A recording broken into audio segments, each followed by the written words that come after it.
Hi, friends. This is Wendy Harrop, and welcome to the Say Yes to Yourself podcast. On the Say Yes to Yourself podcast, you'll hear stories from women just like us who are adding the practice of saying yes in their daily lives in big and small ways, and as a result, are experiencing the truth that everybody wins when you say yes to yourself. Saying yes to yourself is a graceful unfolding, an intentional becoming of the very best version of you. It is my hope that in these conversations, we are able to find our truth and be inspired and empowered to live our very best lives. I'm so excited to go on this journey with you, and I look forward to finding a bit of our own story in each other's.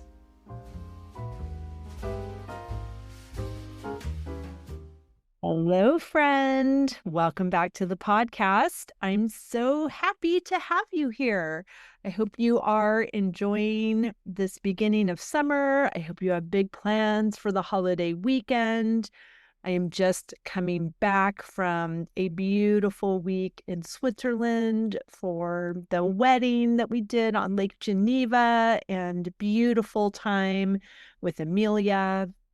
We stayed, oh my gosh, you guys, we stayed at the most gorgeous hotel.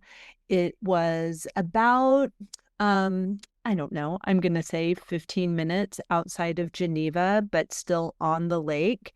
And they had this legit wooden Moscato boat that was our private water taxi. It was so cool. We had the best time going in and out of the city. We did a 3-hour chocolate tour. It was unbelievable and delicious. And we are still savoring the sweet, sweet memories of our time in Switzerland. It was so glorious. I can't wait to go back. Really, really fun. Also today we have a very special celebration in addition to our fabulous guest. Today is my mom's birthday.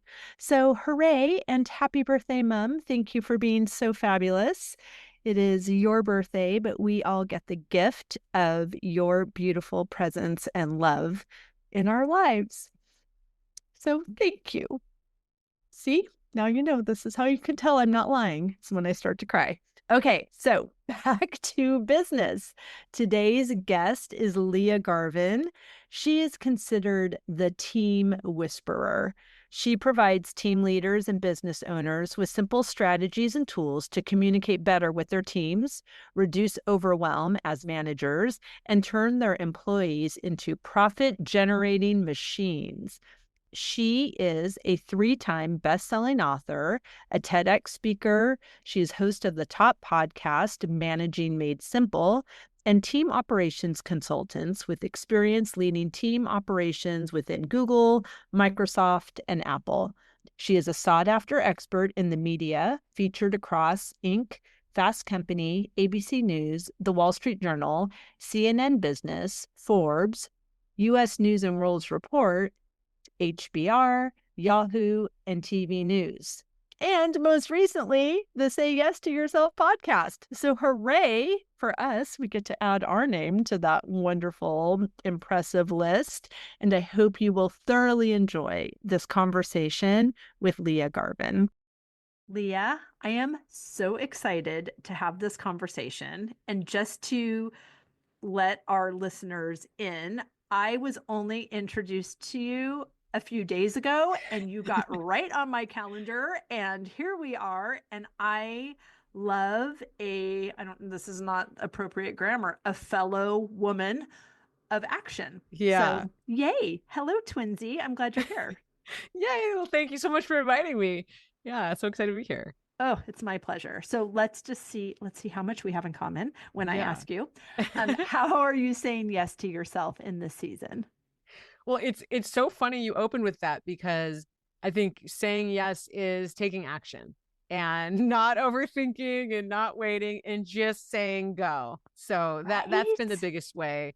Kind of my mantra is just say go for it and try and don't overthink it and kind of figure it out as you go. Oh my gosh. Of course I love that. It's exactly what I would say. I love that because we just dig ourselves into a hole of non-living, like not Yeah. even just like through our inaction, Yes. we are actually recreating the same experience that is probably causing the Yeah. desire for the action in the first place. Totally. So, right? Like so many times Yeah. people will say, well, I'm stuck. I'm just, like actually we're never stuck. We're just recreating the same thing Right. over and over again, which makes it feel like we're stuck. But Yeah. freedom is a decision away. And we know that the yes is what unlocks the how. So just Exactly. taking that next logical step is, you don't have to figure out. I mean, everyone listening knows I am an idea factory. I am a dream weaver. If I start talking about a dream in my heart, 4 more are going to drop in, and I'm like, oh, and now we're going to do this, and we're going to do Yeah. this, and we're going to do this, and it's amazing. Probably, well, let's just say it's exciting for my Yeah. team because it's job security, because we've got an empire we're building over here. But it's just this, once we can trust ourselves to say yes and then take that inspired action and Yeah. feel the momentum of that and then let it lead to the next yes and the next yes, Yeah. it will flow and come together in beautiful ways that surprise and delight us. That I mean, I don't know how we have exchanged emails. It's universal forces and PR Yeah. companies and all of these things, Yeah. but those are just cooperative components to Yeah. both of us allowing whatever the next logical step is toward the thing that we desire, which is more than an actual thing, but it's Yeah. how we want to feel. We crave, I'm assuming because we're twins, I'll just say we crave, I crave choice. I crave freedom. I crave expansion. I crave community. I crave more guest rooms and a longer table. I crave Yeah. lots of properties in fabulous countries. I just thought of that was the new one that just came in. That's the list. Right? Like it's Yeah. just like, and that's how I want to feel. I am very unattached to the plan that gets me to Yeah. owning fabulous houses with lots of guest rooms and lots of countries, because that's not my job. The how is not my responsibility. And if I'm aligned and aware, the next logical step will just come. And then I'm Yeah. going to say yes to that. Well, it's interesting. So that's where we differ a bit, is that I think coming from the corporate world, and working in team operations, like how was my job? It's been my whole career. And so I think part of the saying yes to action is this mantra that I had for myself last year, which was knowing can come without proving. Like we don't have to prove, we don't have to see the whole plan. We can kind of leap and the net will appear. And Right. that, and I think leaning more into the spirit that you're describing is really my goal for this season, because I can get fixated on like, well, what is the next step? And I'm very action oriented, so it comes quickly, but I can become, I really want to figure all of it out first. And so Sure. doing a little bit more of that inner knowing and then taking one step after the next. And at the time of this recording, I just launched my 3rd book, and Congratulations. it's super exciting. The new Yes. Manager Playbook. And a lot of folks ask like, oh my God, how do you write a book? Like it's so much time. And you're like, you start doing it. You open your computer, you start writing, you get some support if you need some accountability or someone to kind of, I had a writing coach I work with, which was awesome, that could really support that. You just go and do it. Because like you said, if you start thinking about, well, like it's going to take so long, what am I going to do it, and who's going to read it and all this stuff, you make the decision that it's not going to work out. And you just don't do it, when none of us knew how to do any of this stuff that we're doing, the first time we did it. Exactly. I love that. And this is not your first book. This is your 3rd book, Yeah. right? Yeah. So the strategy, like you said, like you love strategy, you want to plan. The strategy you had to create or, borrow through guidance and mentoring and coaching, whoever helped you create an environment in which you could write your first book. But the experience of that matched with your personal growth and evolution and knowledge intake and connection to yourself and that inner knowing that you said, there's less and less like textbook strategy, I would imagine, as you continue, because mastery comes from repetition. And now there are just things that you know. So even when you're working with corporations, it depends on the culture, the industry, the group, the team. Pardon me. There's always something's coming if I'm like, I got to clear my throat now. There are so many factors that we can drop in, or, okay, are we just repeating a playbook that's not working anymore? And there's so much of it integration is what I'm saying, a need for strategy and planning, and a need for trust and intuition and adaptability, action. as you're saying, and seeing, okay, what did I learn from this that really works? And then now what's new about the situation? Right. And I think as you're calling out, over planning can also make you feel stuck. Like a lot of times folks that struggle with things like public speaking, the first step is to really practice and nail it. But then the mastery, as you say, that becomes that comes from the authenticity and being off the cuff. Like that's when you really got it. And you don't want to over prepare because you feel more robotic and you're not really you. And I think that's the interesting thing with a lot of this, as you have to cross over this threshold of that inner knowing and trusting yourself and the intuition, just like to just be. Exactly. Which is why I don't, even for this podcast, there's one question. So some guests will say, can you please send me an outline? And it's like, oh, honey. No, because you've been preparing for this conversation your whole life, and that's the one we're going to have. But I appreciate, and I think it's fascinating in your work, you're going into so many different environments, and you have to, I'm assuming, morph a little bit, or morph your message, or morph your practice or your process to reflect what's already happening in that space and what's required to move to the next goal, toward the goal of the organization. Where me, like, I'm her. And I understand, I recently heard Gino Wickman was talking about that there's an entrepreneurial gene. And right, like only 10% of the population has it.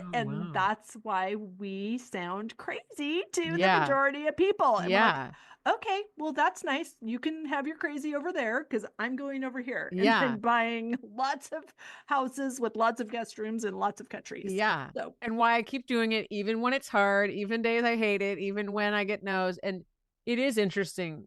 I mean, I fully agree that that's why it is so important to have communities and be connected with other entrepreneurs and other business owners, because it is an experience that is so unique. I've found in my years of leaving corporate and building new communities outside, I think that's been one of the biggest things of how different it is, and how you really, just like with going off to college or having kids or whatever, like there's these moments that you cannot even fathom what it's like until you're in it. And it's funny because I do a lot of work with corporate, even companies I used to work at. So I work with Google, where I was last at before I launched my business. And people always want to, like, what is it like? Like, how do you do this every day? And it's funny. I thought I would be more stressed about the uncertainty that comes with entrepreneurship, or as being a type A person of not having the whole plan. And I realized, like, I think because I do have that gene, like, it is so exciting to do what you love every day, that you have this belief of like, like the certainty is that I know that I will figure it out. Exactly. Right. It's not the same way you have a certainty in a corporate job where you're just marching along a list of goals, which is I think that is fulfilling for a lot of us. It was very fulfilling for me. And it's no knock in that space. I think it's just a different, Oh, it's a right. different level of, which is interesting. Yeah. And some people Yeah. thrive in those Yeah. area. I mean, my poor sweet ex-husband, it's like in corporate finance. His whole world fits in an Excel spreadsheet, and it's very neat and orderly, and he can rely on it.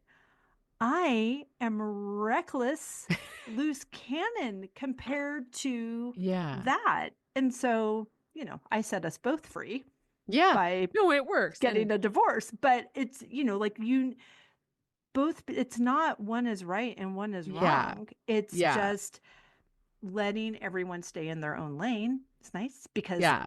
I don't do well if someone is trying to put me in an Excel spreadsheet, and they don't do well if they have to just, when like a creative day can be paralyzing to Right. somebody who just thrives in a different environment. Yeah. And I love you call that out. That really brings kind of the work that I do with teams and why I, call myself team whisperer, because like you say, you have to go in there and kind of assess. And, at the end of the day, most of us have the same goals, like at the really macro level, like probably even you and your ex-husband and us at work. But I think we find in the granular, we're missing each other when we're communicating right past each other. And so what I try to do is really understand, where the leadership is at and what they've been communicating, where the team kind of on the ground floor, where they're thinking, and get them seeing that they have the same goal. And how do we do that? Do we need to have feedback conversations? Are people not feeling recognized? Is there too much work? And it's always with case with anything, the problem people are saying is not the problem that's actually there. Obviously. Right? Surprise. Yeah. And I had a client recently that was saying, all of their team members keep asking about their titles. They want to change their title, or they want to, and the business owner was saying, why are people so obsessed with titles? Who cares? It doesn't matter. And I was like, well, you're in charge of this whole organization. So like, you're good. You already know exactly. But when someone's asking about a title, it's not just a title. That's their kind of identity within the company. And that's how they see they're valued. And it means recognition for the past experience you had. And so the title is not about, feeling like you can write something fancy on your LinkedIn. It's about like, does this organization really see the value that I bring here and recognize that? And I explained that to him, and he was like, whoa, like kind of had never thought about it. Right. Which is so beautiful. And I feel like the way that you can do that is because you've removed yourself from a corporate setting. I mean, you just see things differently, that saying how you can't read the label from inside the bottle. Yeah. Right. So you're just able to reflect back what you're hearing from these different places, but you're listening to it with a filter that has zero resistance in it, because you don't own the company, and you're also like not missing your kid's baseball game because of what that guy's making you, whatever. Like you're you're once removed. But I think also because the move that you made, because of the 20 seconds of courage times 1,000 times, that had you step out and start your own company, you saw yourself, and that's how you can help other people see each other. Because you did the work. Exactly. And it is so funny going into companies that I worked at, or we're closer to, and you called it out. You have such a different level of attachment. I did somewhat similar work inside the corporate world, but it didn't have the same impact because you're operating against so many other factors, right? Your own hierarchy, the decision-making structure, whatever. When you're brought in from the outside, you're already like deputized to make that change and to be talking about these things. And so you have this new level of permission. You have agency. Yeah. And it's really, it's been fun leaning into that courage and being able to call things that, I already thought weren't working before, but now like I've been asked to do it. Right. And so it's like, hey, an example a lot of folks struggle with is being in too many meetings, managers especially. And I talk about this in my book, The New Manager Playbook. But what I see in workshops all the time is managers are feeling like I'm in meeting after meeting. I can't even really lead my team. And then you look and they're in all the same meetings as their team members. It's like, you got to get out of those meetings. You have to let them start to step up, and that frees you up so much. And there's a lot of resistance around that. A lot of folks are really afraid to take a step back or let go, or they see their team's not ready. Well, they're never going to be ready if they have you there. Sometimes they say, well, my team wants me to be in that meeting. It's like, yeah, I want my mom to like call up Comcast and cancel my subscription. But like, you got to do it yourself, right? I was just going to say, it's totally parenting. We were chatting before we hit record. We both have young kids and they just change. Yeah. And they don't, it's interesting, like as I'm all dreamy, but I'm also very structured in I do everything the same way every single time. Like the routine of things I do in the shower are the same order as they've always been as long as I've been showering my whole life. So like the things that don't require mental space. I can clear up the mental space to have all the good ideas because I know the foundation have a tried and true, all to say. I found that in parenting that there was a time when Amelia was 3 or 4 and I would help her choose her clothes and get them on, and she would lean against the bed and I would be sitting on the floor and I would help her put her pants on. And 3 days ago, she's 11, she's in her room and I'm just talking to her and she has her clothes on the bed and I just kneel on the floor and start putting her pants. She doesn't need me to do that, but my habit. And if I was feeling any sense of lack or feeling like I needed to my former self over functioning codependent because it's a control issue, I would think, well, she wants me to do this. Like, she needs me to be in that meeting. She needs me to, like, that's managing the team, is managing all the information they're getting and then micromanaging what they do with it. And it's just this, it's a habit. Yeah, exactly. And like you're saying, maybe we observe somebody else do that, or we're in our comfort zone doing that. I mean, I think the biggest thing with micromanaging, as you called out, is that's where we go for control when we feel uneasy, or maybe we're asked to be the manager and we don't feel ready for that. We don't really know what our job is. We're like, well, I used to do this thing really good. I'm going to kind of keep doing that now. And just like be the best at it. And my team is thinking like, hey, get out of here. Or they're over relying on you. I think the other point, like you say, with parenting is, if we might come to rely on that extra support as teams, and folks feel unsatisfied in their jobs and our teams, but they don't really know why. It's because you are too involved and you're not giving them space. And so I think a misunderstanding can be your team can sort of seem happy and good, even though you're a micromanager, and then the manager's kind of struggling and in too deep. But it doesn't only show up, like the signs aren't only that everyone's quitting and it's toxic.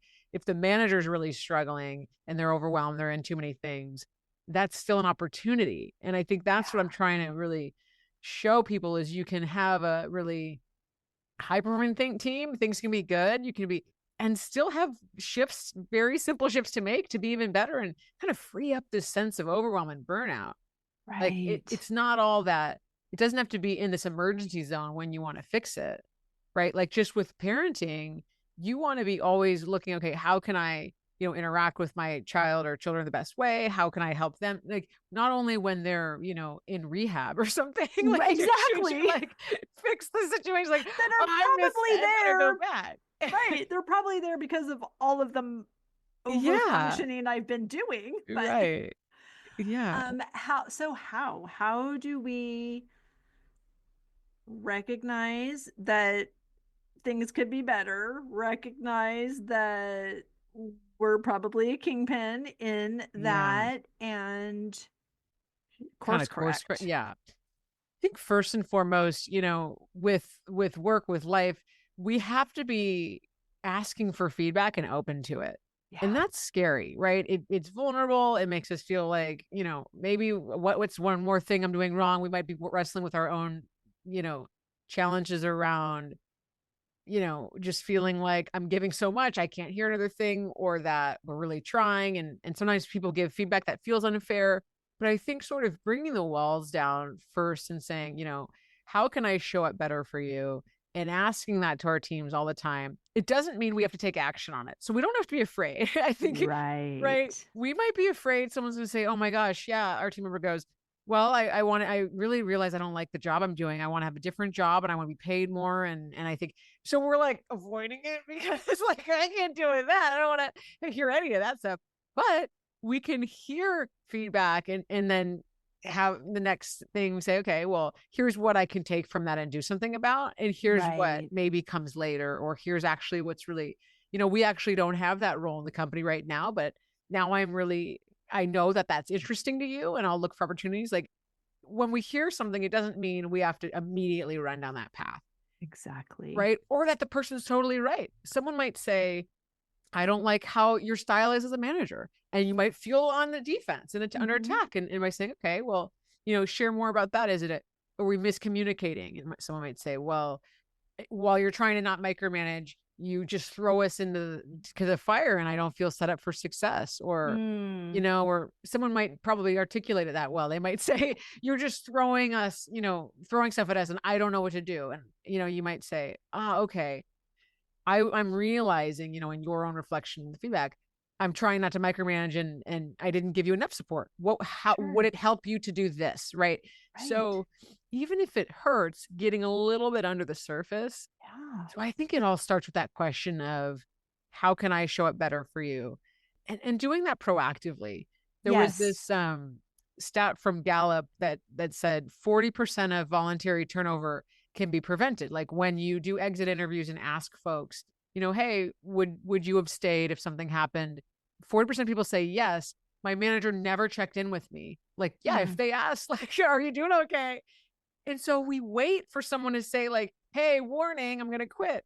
But we've got to be proactively saying, hey, even if everyone says everything's fine, we still got to check in with them again.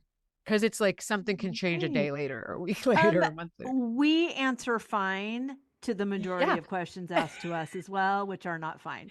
So I love this conversation because even if the listener is not running a team at Google or, it's all just human dynamic and life. I just interviewed a woman that is transgender.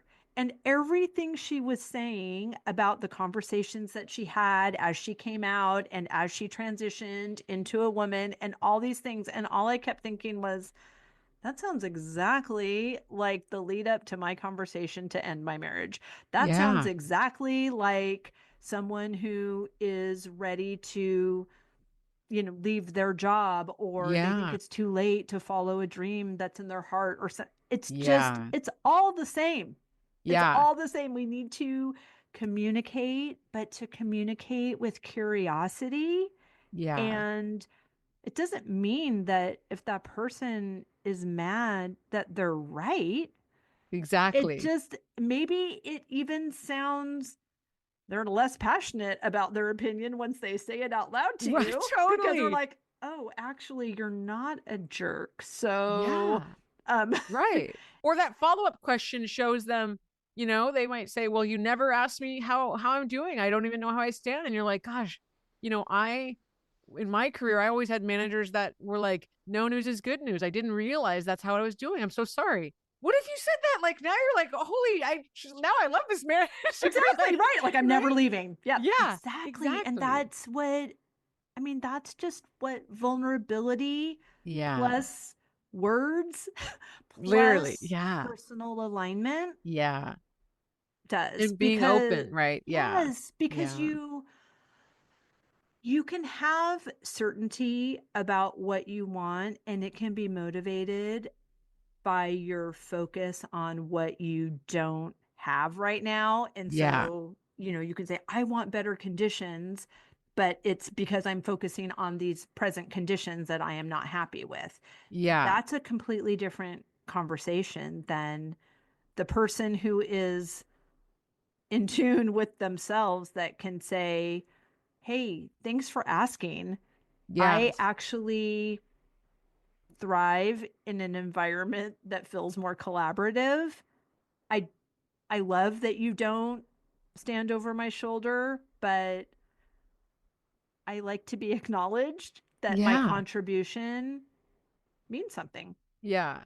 And that right there applies to whether you are in the corporate world, you work in construction, you You're run a med married. spa, you have a restaurant, you're married, you're in a friend group, you're volunteering for, the PTA, you have a club, you have whatever, like you said, this is human, like kind of basic relationship needs and interaction needs. And so it's funny, a lot of times I'm asked, is the work I do kind of HR? I see it as it's very much kind of operational and team operations and kind of sort of product and service delivery.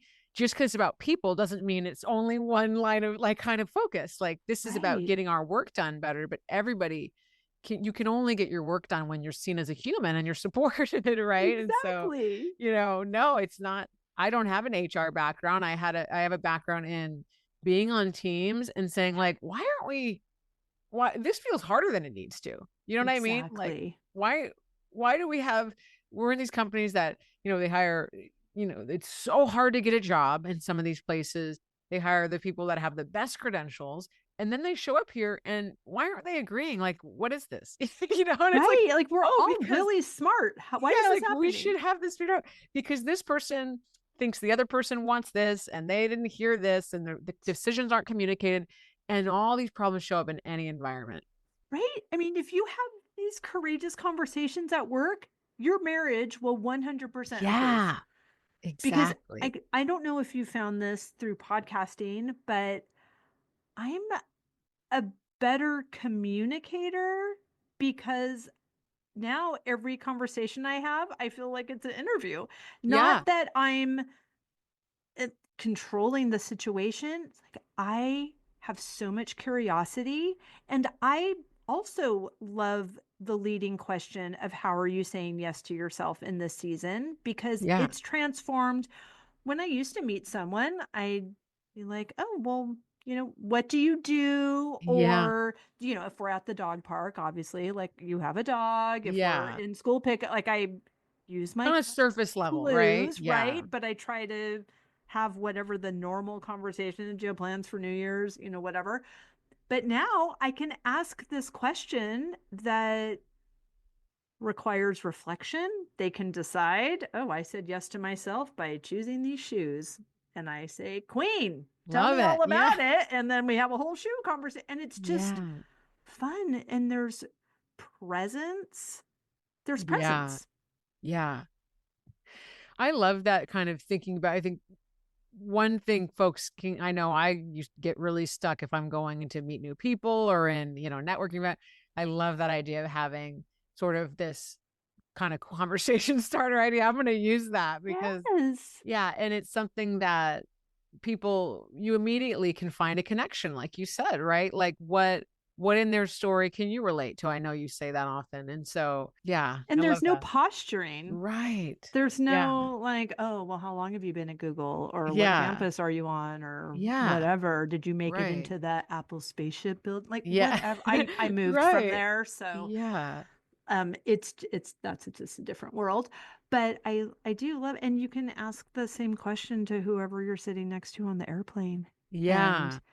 they get to say, oh my gosh, I'm saying yes to myself by putting my headphones on and watching TV because this is the only time I watch TV. Exactly. And then, like, I'm not going to Right. be Okay, well, talking to good. I'll you. leave, I'll leave you And alone. it's Yeah. fine because I'm not obnoxious, but it's also like they got to exercise agency.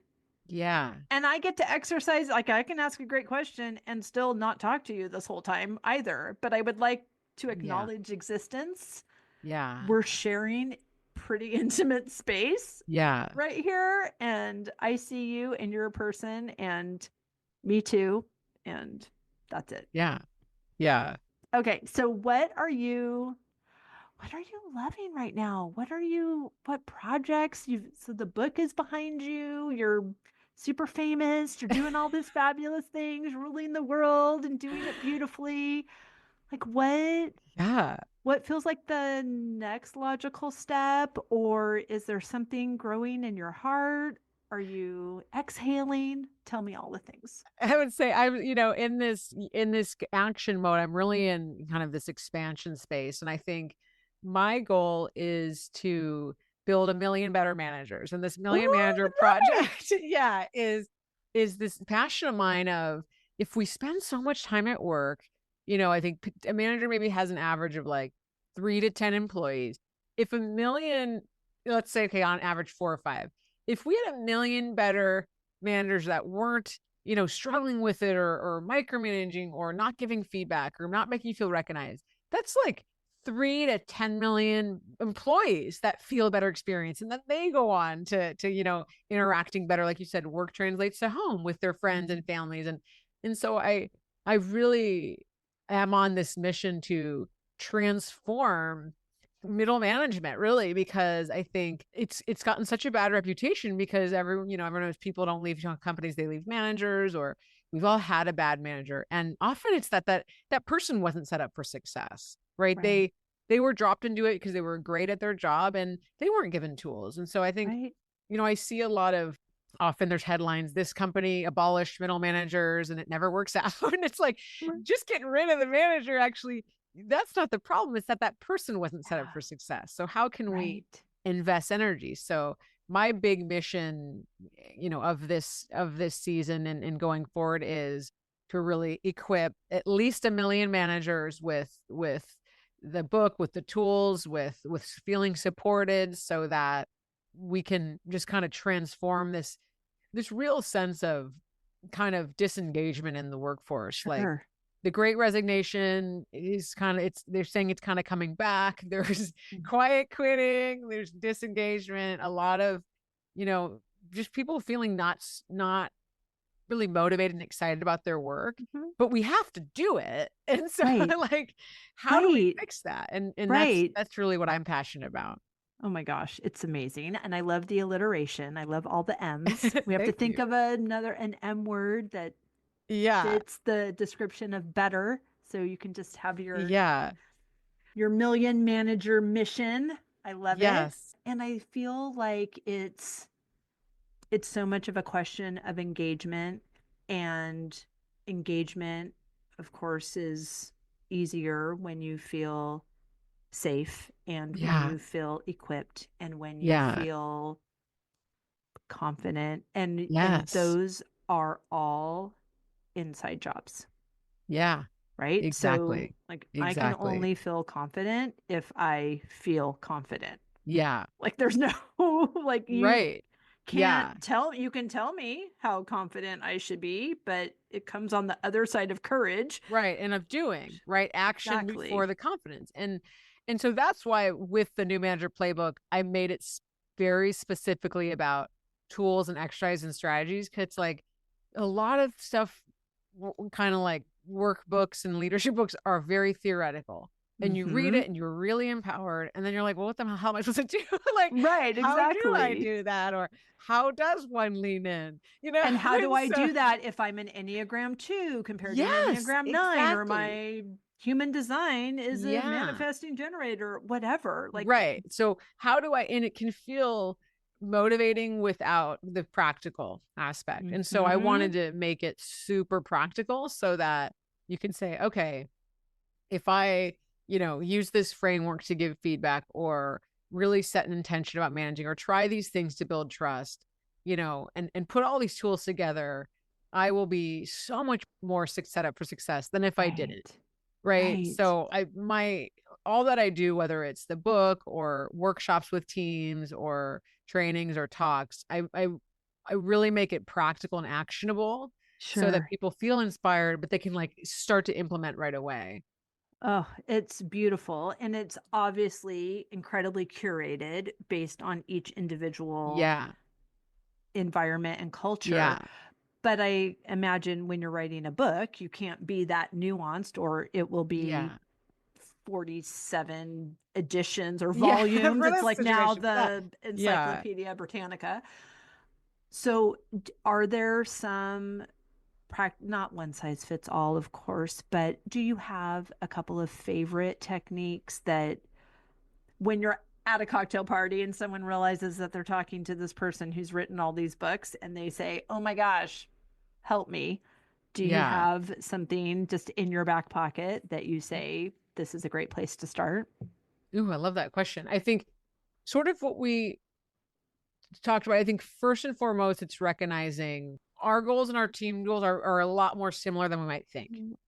Right. And so how do we, when we're asking our teams for anything, or we're asking our own leadership for anything, how do we communicate something in terms of what's in it for them?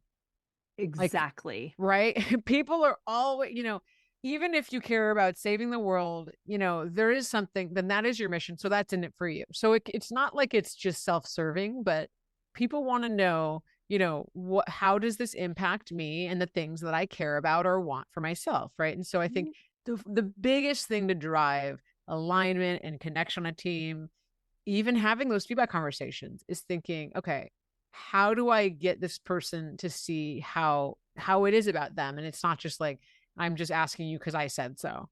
And so the biggest tool that I work with folks on is how do they reframe their communication or kind of reposition it or restructure or just go at it a different way. Because a lot of times people feel like I've said it a million times, they're just not getting it. It's like, they're never going to get it if you just repeat the same freaking thing.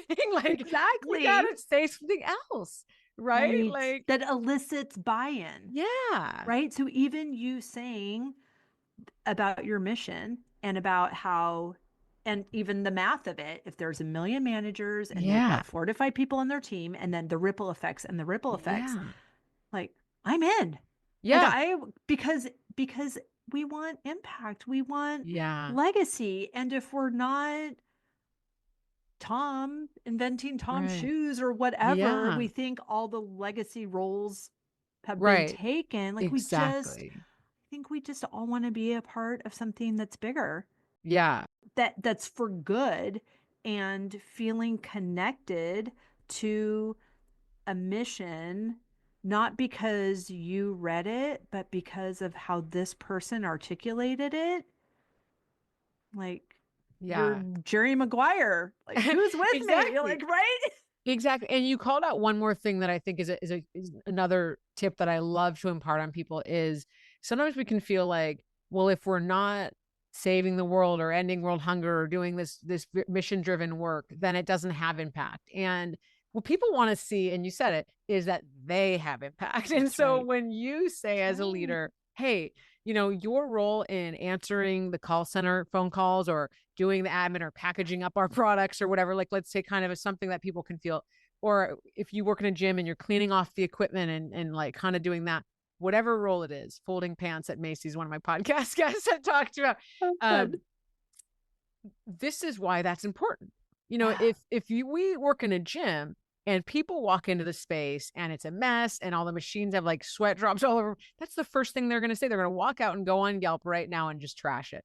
But when you walk into an immaculate space, this is what keeps people coming back. So the person that cleans those machines, they might have one of the most important roles that we have here. Totally. Right? Like, this is how we can deliver this mission to help people build healthier lives. And so when you do that storytelling with your team members about their job, about why they matter, regardless of the role, if it's glamorous or it feels like, it feels like the most kind of thankless job in that person's eyes, it doesn't feel thankless anymore. That's right. And I learned this. I had a team member when I was at Google that described, she said, I feel like I'm just a task babysitter. Like, she was a program manager. And I was like, if you're calling it that, that's how you're going to approach it.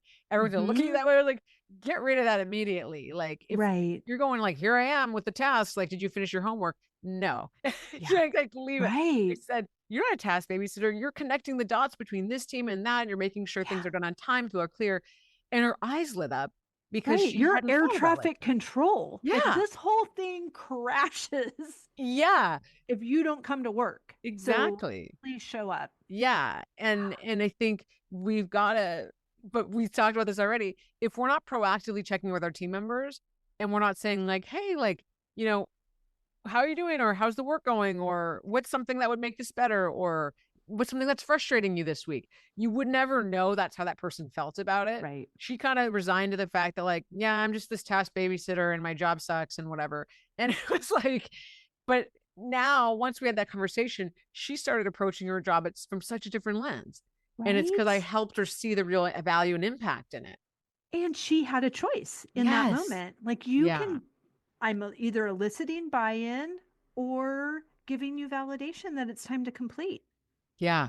Which is also okay, because if you're not happy in this role and we're not a complete dysfunctional mess that is trying to figure out why you're not happy, or I mean, you have to figure out why you're not happy. But anyway, if you're not the right person, it's your fabulous, great fit job is waiting for you, and you're robbing this other company of your amazing work. So please go, and then let's bring the person who's meant to sit in this chair in. Like it's all we're all just moving everything around, like it's all fine.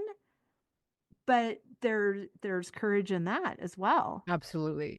And that's something in work I do with business owners and entrepreneurs. That's one of the biggest struggles, I think, is like, well, I really need this person. So like, if I get rid of this person that's not doing that great, like, what if I don't find someone again? Or it's costing me less. Like, nothing costs you more than having an employee that's not a fit.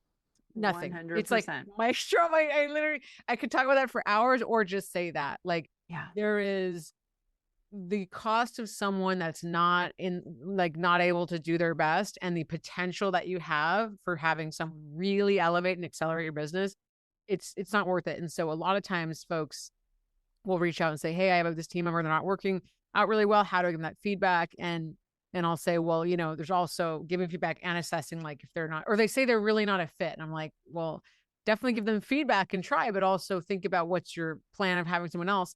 They come back to me 6 months later. The person's doing even worse.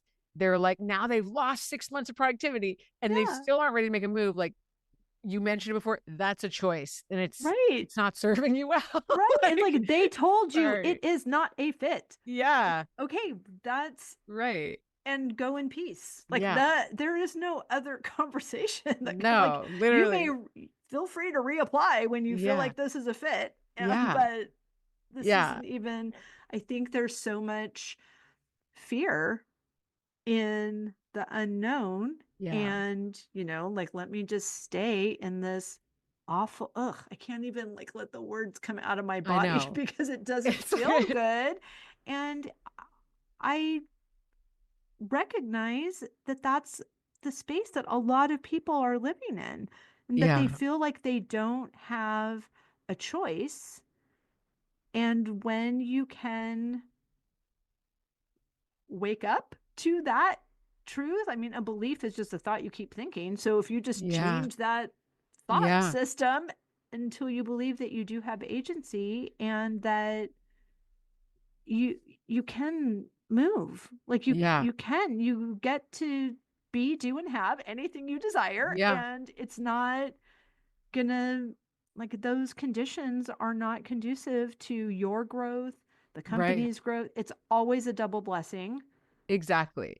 And for that leader, I mean, I think a lot of times we overcompensate when we don't have a team member that's a fit. And the amount of freedom you have and like and just like cognitive space you get back when when someone that's not a fit is not on your team anymore, whatever that looks like, them leaving, or you kind of telling them it's time. I think we underestimate, especially as women business owners, and kind of more if we're parents, we're used to sort of like juggling a lot of stuff, and we kind of just do it. We don't realize how much we've absorbed. Like, seriously don't realize. And when we move something that's not working out, like all of a sudden all the space is freed up. Yeah, it's true. I mean, the universe hates a void. So the right thing will come in, or the next thing you try to put in there, if that's not right either. But it's not going to stay empty. Right. Yeah. Right. And that again just comes with that self-awareness that needs to be partnered with that self-trust. Yeah. That, okay, like this is scary. It's scary. It can be scary to lead a team of people. Yeah. So what would make this less scary? Gosh, if we were all going in the same direction, that would be a lot less scary. Yeah. Okay, how can I tell a story, the same story, 9 different ways, so it lands to these 9 different people, and we are all of a sudden rowing at the same cadence toward the same goal? Then that's beautiful. Then you love your job. It's beautiful. Exactly. Yeah. What a rewarding life you lead. I love it. It's so fun. It's so fun. Oh my gosh. Okay. I love this conversation. I love the work you're doing. Thank you. I love so much all fun. of this. This was so fun to connect. Please tell everyone where they can find and follow you, how they can get their hands on your library of books and all that good stuff. Yeah. So the best place to start is my website, liagarvin.com. So that's liagarvin.com. I have all my info about workshops, trainings, coaching, speaking. You can find my books on Amazon. My latest is the new Manager Playbook. And again, that's really a toolkit for new managers or managers facing a new challenge, right? So I think anybody really can utilize that at any point. And connect with me on LinkedIn or follow me on Instagram at lia.garvin. And just, Million Manager Project. That's the mission. My podcast too. And my podcast, Managing Made Simple. So this is episodes under 15 minutes, quick hits of some kind of tip or strategy to help make managing your team less overwhelming and a lot easier. So if anything resonated on this show, definitely check out the podcast, because that's going to be kind of a drill into all the topics that we talked about too. Amazing. And even if you are not in corporate management, you are the manager of your house, of your life, of absolutely the volunteer animal sanctuary, like whatever you're doing, like these strategies can be tweaked to help you feel empowered and aligned with those that you serve with. Yeah, exactly. Like you say, it's all communication and how we're interacting with folks. So yeah, definitely check it out. It's so good. Thank you so much for your time. Thank you so much. Yeah, this is awesome.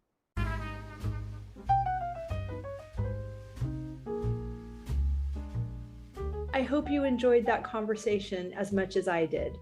As always, any links or notes mentioned can be found at phineaswrighthouse.com in the podcast section of our site or in the show notes below.